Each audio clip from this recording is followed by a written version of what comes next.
Hello. कैसे हैं आप सभी। उम्मीद है और विश्वास है कि आप सभी स्वस्थ होंगे, मस्त होंगे, तंदुरुस्त होंगे। आज की जो है क्लास क्लास 12th के आर्ट्स वालों के लिए है और खासकर उनका है जिनका सब्जेक्ट जो है ज्योग्राफी है, जिसे आप हिंदी में जो है भूगोल के नाम से जानते हैं। और हमें उम्मीद है कि भूगोल के जो 4 क्लास पीछे हम करवा चुके हैं वो सभी क्लास आप करके आ रहे हैं, जिसमें 40 गो क्वेश्चन जो है आप बिना रटे हुए, बिना आंसर देखे हुए क्लास में ही जो है याद कर चुके हैं। आज की इस क्लास में जो है हम लोग 41 से लेके जो है 50 तक के 10 प्रश्नों को बिना रटे, बिना देखे याद करेंगे और समझेंगे। यकीन नहीं है, यानी कि आप जो है इस क्लास में नए जुड़े हैं।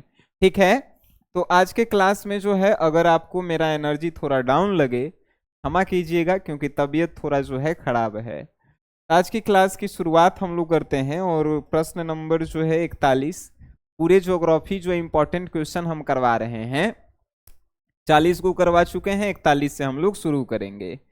तो पहला प्रश्न ये कहता है कि वायु प्रदूषण के प्रमुख स्रोतों का जो है उल्लेख करना है।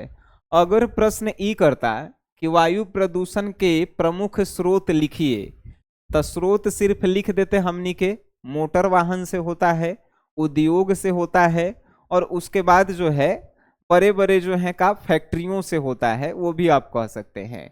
लेकिन यहाँ पे उल्लेख किया है कि जो आप कारण बताएंगे उन कारणों का जो है आपको उल्लेख करना है।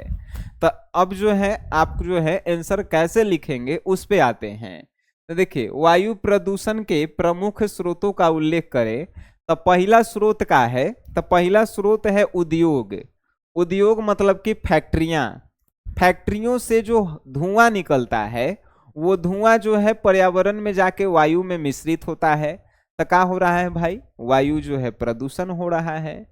दूसरा का है मोटर वाहन। मोटर वाहन कहने का मतलब जो आप गाड़ी चला रहे हैं, चाहे 2 व्हीलर होके चाहे 4 व्हीलर होके, उन गाड़ी के पीछे से जो है का निकलता है धुआं। तो वो धुआं कहाँ जा रहा है भाई, हवा में जा रहा है। तो हवा में मिलके किसको प्रदूषित कर रहा है, हवा को, यानी वायु प्रदूषण हो रहा है। तीसरा आप कहेंगे शहर में होने वाला उत्पन्न कचरा।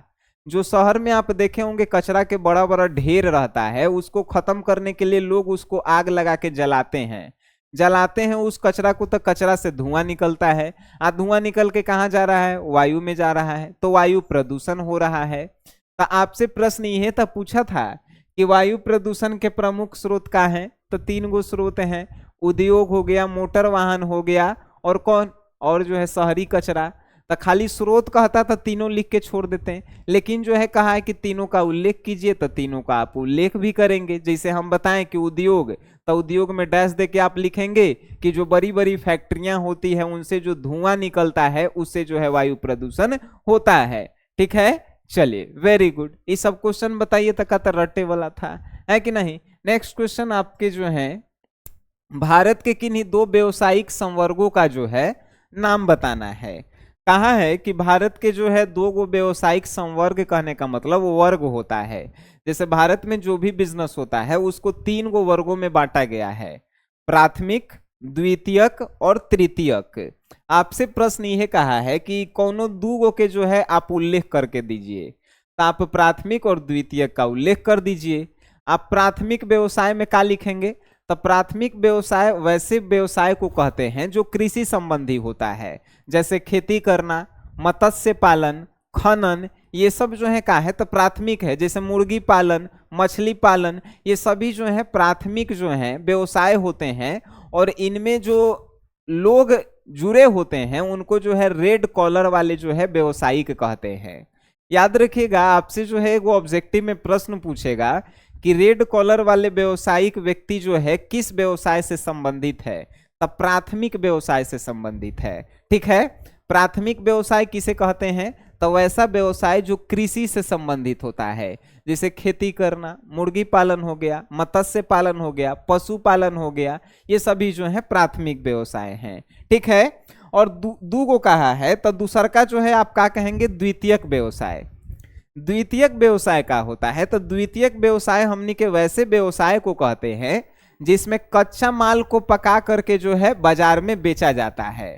जैसे आप सुने होंगे लोहा, तो लोहा जो है पहले खान से कच्चा निकाला जाता है, उसको पका करके छड़ बना के या औजार बना के जो है बाजार में बेचा जाता है। आप देखे होंगे सीमेंट, तो सीमेंट जो है पत्थर के रूप में खान से निकलता है, उसको जो है का तो महीन करके जो है सीमेंट बना के बाजार में बेचा जाता है।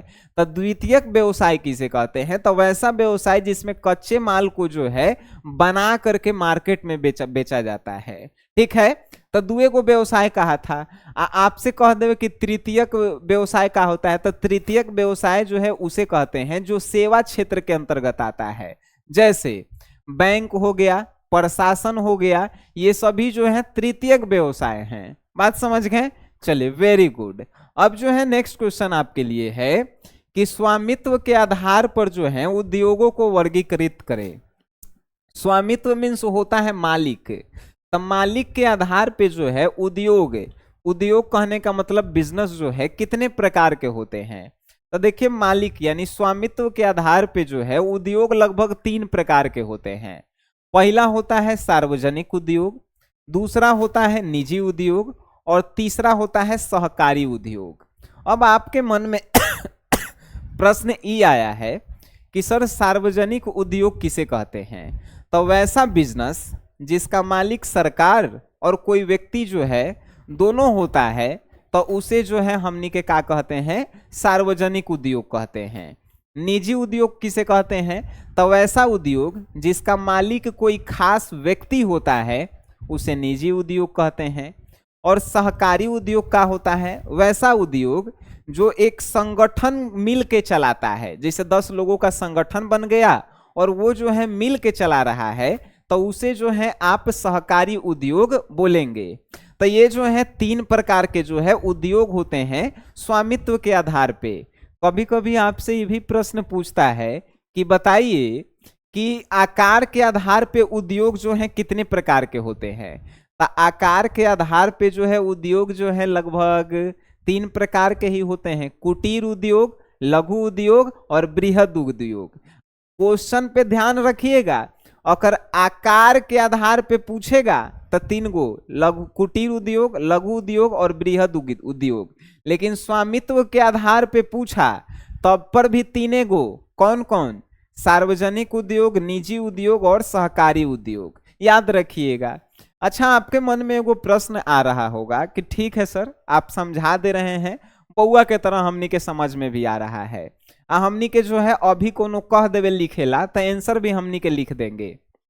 लेकिन सर एग्जाम से पहले जो है कुछ ऐसा चीज आप हमको दे दीजिए कि एक बार सर आपका वीडियो देख लें और वो नोट्सवा देख लेंगे, तो सर हम गर्दा छोड़ा के आ जाएंगे। वो कहाँ से मिलेगा सर? तो आप ही लोगों के लिए जो है एक एप्लीकेशन बनाया गया है सर, जिसका नाम है SGS क्लासेस। SGS क्लासेस जो है आपको का देता है, और खासकर आर्ट्स वालों के लिए हम बता रहे हैं। आर्ट्स में जो है लगभग 10-12 को सब्जेक्ट होता है।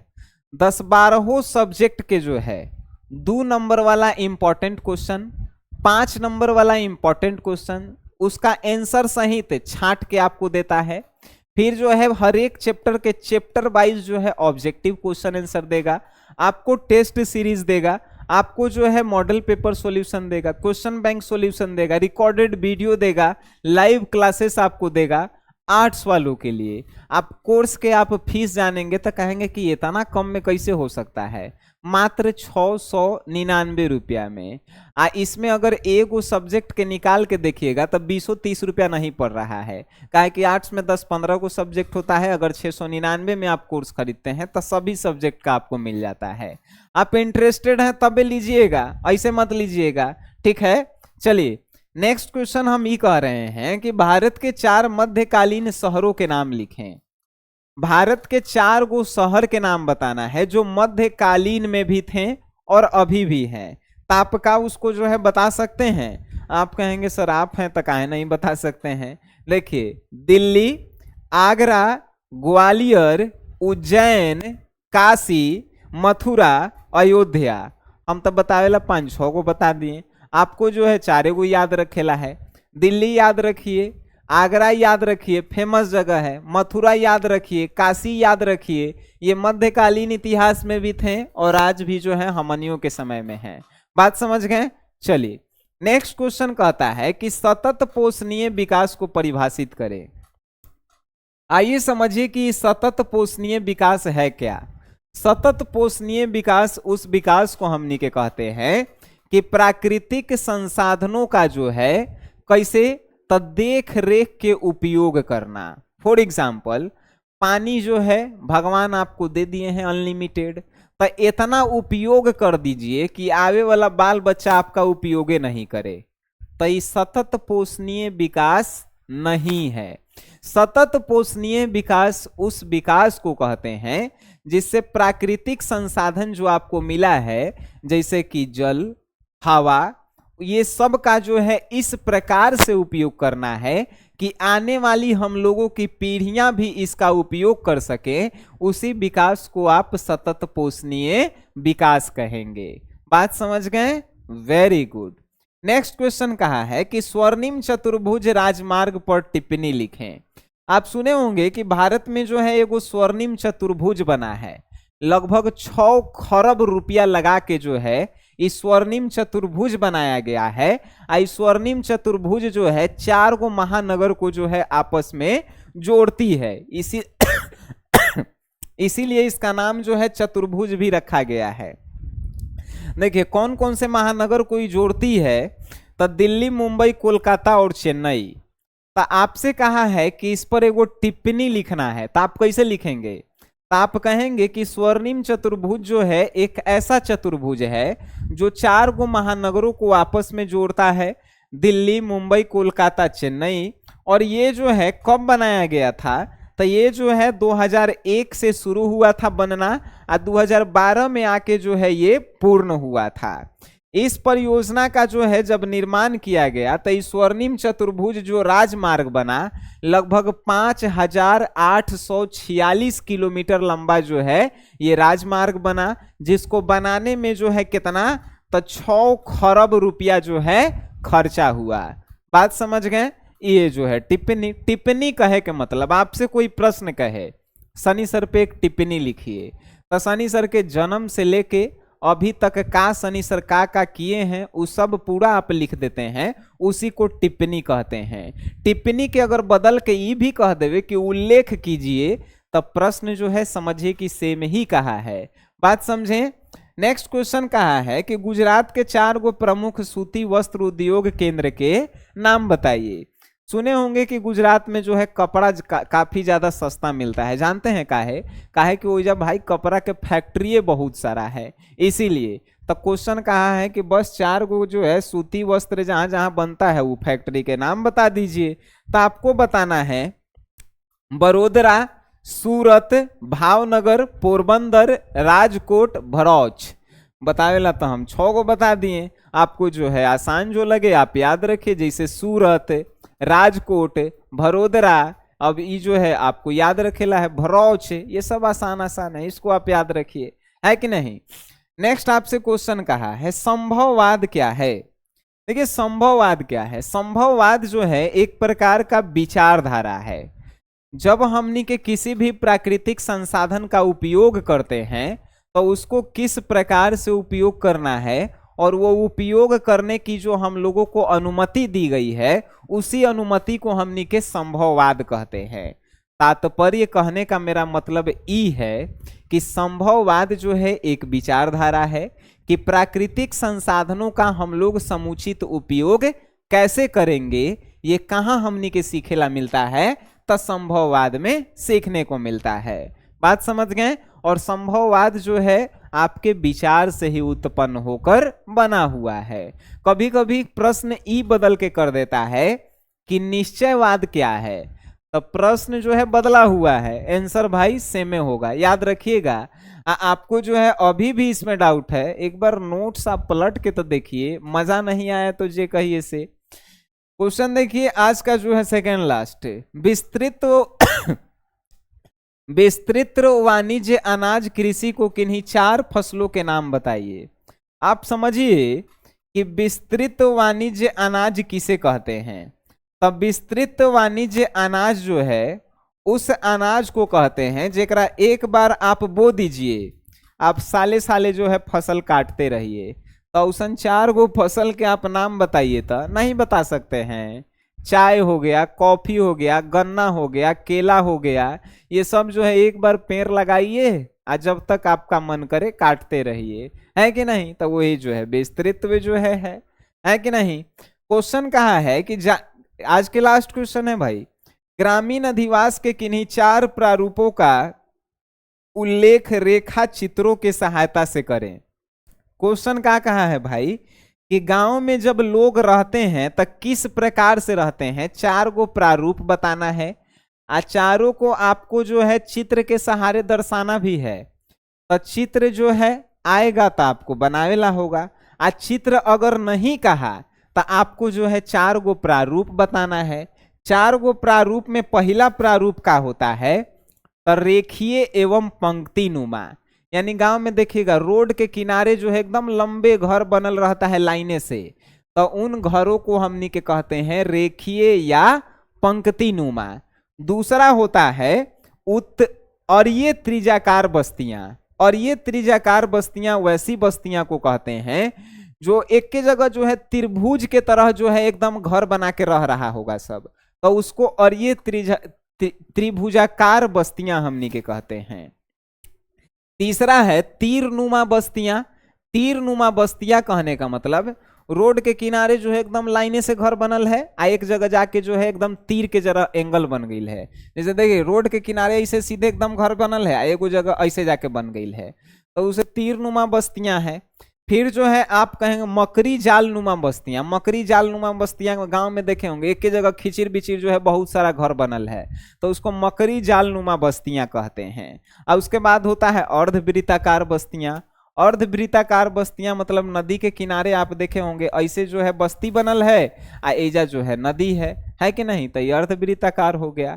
तो 5 प्रकार की बस्तियां जो है गांव में निवास करती है, रेखीय या पंक्तिनुमा, दूसरा और ये त्रिभुजाकार, और तीसरा तीरनुमा बस्तियां, चौथा जो है मकरी जालनुमा, और 5वां जो है अर्धवृत्ताकार बस्तियां। अब हमारा आपसे यह जानना है कि अभी तक हमनी के ज्योग्राफी में लगभग 50 गो प्रश्न किए हैं।